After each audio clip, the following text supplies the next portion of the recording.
नमस्कार साथियों। विधायक कैसे बने इस श्रृंखला में हमने प्रथम भाग में विधायक का योग्यता, विधायक का चुनाव, विधायक के कर्तव्य, विधायक के लाभ, इन सभी पर चर्चा करी है। द्वितीय भाग में हमने निर्दलीय उम्मीदवार के रूप में चुनाव लड़ने की जो चुनौतियां हैं उनके बारे में डिस्कशन किया था। अब इस तृतीय भाग में हम किसी दल से चुनाव लड़ने पर क्या चुनौतियां और क्या लाभ होते हैं इस पर चर्चा करेंगे। तो जैसा कि आप लोग जानते हैं, जब हम किसी दल के टिकट पर चुनाव लड़ते हैं तो उस दल के संसाधन, उस दल का सहयोग और संगठन का लाभ, और सबसे बड़ा कि उस दल के चुनाव के अनुभव का लाभ हमको मिलता है। तो इसलिए ज़्यादातर लोग ये पसंद करते हैं कि वो किसी दल का टिकट लेकर के चुनाव में जाएं। इससे उनको काफ़ी लाभ मिलता है। लेकिन यदि आपके दल राष्ट्रीय स्तर और प्रदेशीय स्तर में काफ़ी मजबूत है, तब भी ये हो सकता है कि आपके क्षेत्र में उसकी लोकप्रियता किस प्रकार है, ये भी दल के चुनाव और टिकट लेने के लिए मुख्य हो जाते हैं। तो दल का जो टिकट लिया जाता है इसकी एक अपनी चुनौतियाँ हैं। ये एक तरह से बहुत बड़ी चुनाव की रिहर्सल है, क्योंकि अपने ही साथियों के बीच में उठ करके आपने अपनी उपयोगिता और संगठन के लिए सिद्ध करनी होती है और समर्थन जुटाना होता है। तो इस विषय को अगर हम विभिन्न बिंदुओं में बांट दें कि दलीय चुनाव से लाभ होता है, ये तो सत्य है, लेकिन उसमें क्या क्या चुनौतियां हैं उस और टिकट लेने में हम कैसे दल का चुनाव, दल से अपने प्रत्याशी का चुनाव का टिकट ले सकें, इस विषय पर आज हम विस्तृत वार्ता करेंगे। तो हर दल की अपनी एक रणनीति होती है जिसके हिसाब से वो टिकट बांटता है और प्रत्याशी का चुनाव करता है। कि चुनाव का टिकट लेने के लिए प्रत्याशी का सामाजिक पहचान, उसका पारिवारिक पहचान, उसके सामाजिक कार्यों का, उसके परिवार का सामाजिक योगदान और उसका स्वयं का सामाजिक क्रियाकलापों में क्षेत्र में कैसी छवि है, कैसा उनका योगदान रहा है। दूसरा, उनके कार्यों की क्या चर्चा वर्तमान में और उससे पूर्व निरंतर होती रही है, जो कि वो क्या प्रचार माध्यमों में समय समय पर उसकी उपस्थिति दर्ज होती है या सामाजिक कार्यों में उनके परिवार या उनकी कितनी उपस्थिति दर्ज होती रही है। तो ये सब कुछ सामाजिक पहचान अगर आपकी अच्छी है तो ये आपके लिए लाभ की स्थिति होती है। दूसरी होती है राजनीतिक पहचान। दल के मुख्य वरिष्ठ सदस्यों के बीच में आपकी क्या पहचान रही है, आपने कितने बार उनके साथ सहयोग करा है, संगठन में क्या योगदान रहा है, उन वरिष्ठ लोगों की आपसे क्या अपेक्षाएं थी, आपने उनको कितना पूरा करा, ये सारी चीज़ें भी मुख्य हो जाती हैं। और आप अपनी जो सामाजिक क्रियाकलाप हैं उससे क्षेत्र में कितना प्रचार हासिल कर रहे हैं, क्या छवि बना पाते हैं, ये भी इसमें इंक्लूड होता है। अब यहाँ पर आपकी जो लीडरशिप क्वालिटी है वो भी एक इम्पॉर्टेंट कारक होता है कि आप किस प्रकार अपने दल में अपने साथियों के साथ और साथ ही साथ विरोधी दलों में भी किस तरह से संगठन और स्वयं के लिए जो उद्देश्य हैं उनको साथ पाते हैं। तो ये यहाँ पर आपका एक व्यक्तिगत गुण जो होता है वो बहुत ही कार्य करता है कि आप अपने समर्थन में, अपने दल के समर्थन में किस प्रकार से लोगों के बीच जा कर के उनको साध पाते हैं। भारतीय राजनीति में जातीय समीकरण शब्द को प्रयोग करने में लोग आपत्ति जता सकते हैं, लेकिन यहाँ पर जातीय समीकरण का विस्तृत अर्थ है कि आपके क्षेत्र में अगर कोई प्रोफेशन है जो मुख्य रूप से, जैसे कृषक वर्ग है, कि कामगारों का वर्ग है, कि मछुआरों का वर्ग है, कि चाय की खेती का वर्ग है, चाहे बागान मजदूरों का वर्ग है, कौन सा समुदाय आपके चुनाव को प्रभावित कर रहा है, इन सभी समीकरणों में आप किस स्थिति में फिट बैठते हैं, किस तरह समर्थन जुटा पाते हैं, किस जाति वर्ग को, संप्रदाय को आप से संबद्ध हो पाता है, ये एक पार्टी टिकट लेने में एक मुख्य कारक है। तो वो आपको टिकट के लिए अप्लाई करते समय और उसकी इसकी भी बात को भी ध्यान में रखना है।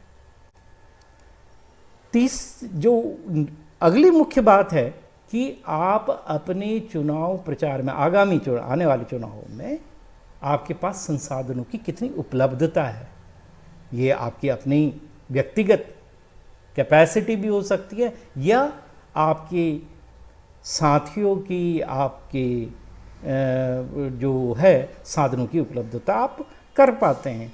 तो ये भी बिंदु पार्टी चुनाव टिकट में मुख्यतः देखती है।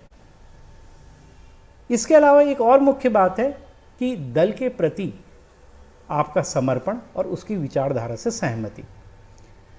अगर आप के व्यक्तिगत गुण और दल की विचारधारा दोनों में मेल है तो आप राजनीतिक क्षेत्र में काफ़ी आगे तक बढ़ पाते हैं। हाँ, अगर आपने छोटे उद्देश्यों का, अगर आपकी व्यक्तिगत विचारधारा और दल की विचारधारा इन दोनों के बीच में सामंजस्य नहीं होता तो आपको तुरंत के लाभ तो हो सकते हैं, किंतु दूरगामी राजनीतिक सफ़र में आप हमेशा परेशानियों से घिरे रहेंगे और तनाव और अवसाद ये सब आपको जीवन में मिलेगा। तो इस बात को भी ध्यान रखें कि उसी दल के साथ आपको सहयोग करना चाहिए जिसके साथ आपकी विचारधारा मिलती हुई हो। आपने देखा होगा कि कुछ दलों की केवल 2 सीट हैं, लेकिन उनकी विचारधारा लंबी होने के कारण वो देश प्रदेश उसमें दोबारा से लोगों के मध्य आते हैं और चुनाव जीतते हैं। तो अगर आप लंबे राजनीतिक जीवन के बारे में सोचते हैं तो आपको अपनी विचारधारा और दल की विचारधारा के बारे में ध्यान करके दल का चुनाव करना चाहिए और समर्पण के साथ कार्य करना चाहिए।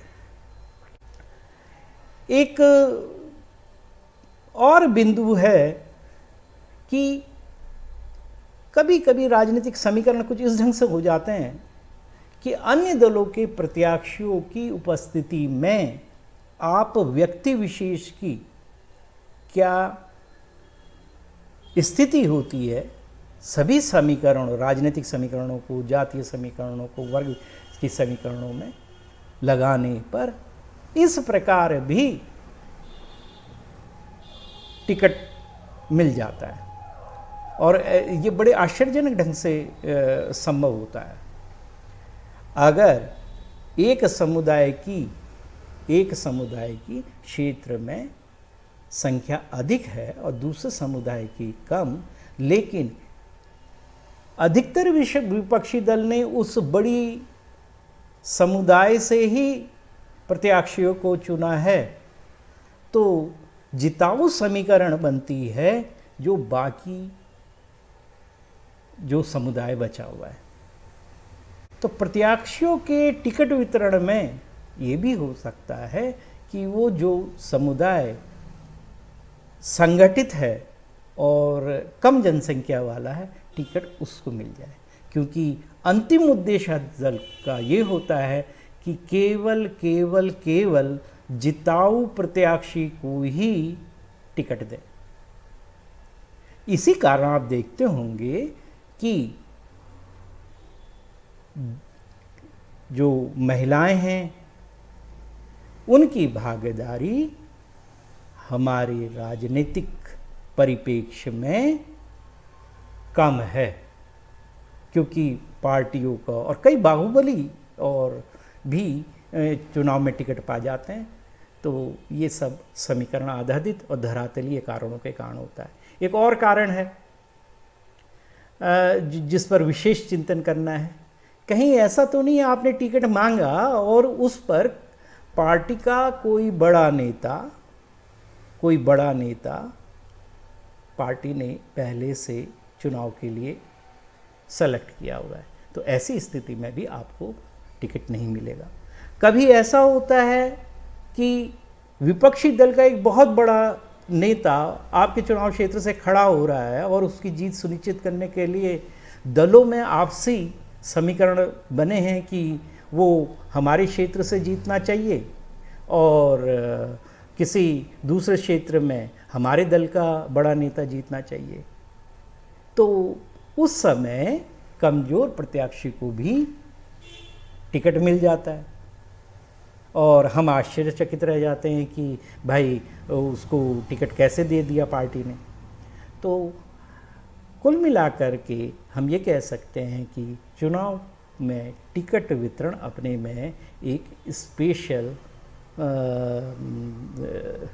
मैनेजमेंट और तकनीकी के अनुसार वितरण होता है। और लेकिन जो मुख्य बिंदु जो हमने डिस्कस करे, उनके अनुसार या उसमें एक दो बड़ा चढ़ा करके सभी दल उस अनुसार टिकटों का वितरण करते हैं या उनके लिए प्रत्याशी चुनते हैं। तो आप इन बातों को ध्यान रखिए कि धरातलीय जो कारक होते हैं वो भी बहुत प्रभावी हैं। केवल यही 8 बिंदु नहीं, अन्य कारण भी बहुत प्रभावी होते हैं। हाँ, ये जो बिंदु हमने मेंशन करे, कम से कम इतने बिंदुओं पर अगर आप बेसिकली संतुष्ट करते हैं तो आपको चुनाव में टिकट मिलने का आधार बन जाता है और आप उसके लिए अप्लाई कर सकते हैं। तो चुनाव में किसी दल का टिकट कैसे प्राप्त करें, इस विषय को हमने यहाँ पर आपके सम्मुख रखा। अगर आपको कुछ जानकारियाँ चाहिए, कुछ सुझाव चाहिए, तो उसके लिए आप हमसे संपर्क कर सकते हैं। हमारे संपर्क सूत्र वीडियो में दे जा रहे हैं। और मंगल कामनाओं के साथ शुभ दिन, शुभ वार। धन्यवाद।